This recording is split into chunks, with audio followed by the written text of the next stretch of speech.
بسم اللہ الرحمن الرحیم۔ آج کل ہم لوگ اپنا لباس خریدتے وقت یہ تو خیال رکھتے ہیں کبھی ہمارا لباس ذرا خوبصورت ہو، لباس مہنگا ہو، جس کو دیکھ کر لوگ ہماری تعریف کریں کہ بھئی اس نے بڑا اچھا لباس پہنا ہے، بڑا قیمتی لباس پہنا ہے، بڑا لباس اس کا خوبصورت ہے۔ لیکن شاید ہم میں سے بہت ایسے لوگ ہیں جنہوں نے کبھی یہ سوچا ہی نہیں ہوگا کہ یار جس لباس کو خرید رہا ہوں، کیا اس لباس کو پہن کر میرے لیے نماز پڑھنا جائز بھی ہے یا کہ جائز نہیں۔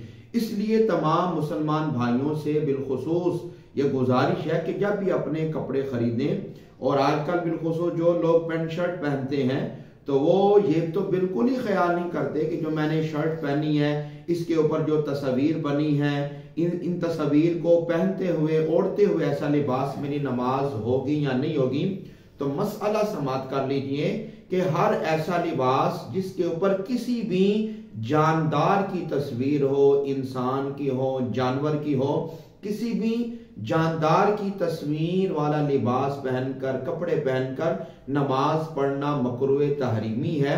مکروہ تحریمی کا مطلب ہے واجب الاعادہ، کہ آپ اس نماز کو دوبارہ دہرائیں جو آپ نے جاندار کی تصویر والے کپڑے پہن کر نماز پڑھی ہے۔ اور نماز کے علاوہ حالت میں بھی جاندار کی تصویر والے کپڑے پہننا یہ درست نہیں ہے۔ اللہ تعالی ہمیں عمل کی توفیق عطا فرمائے۔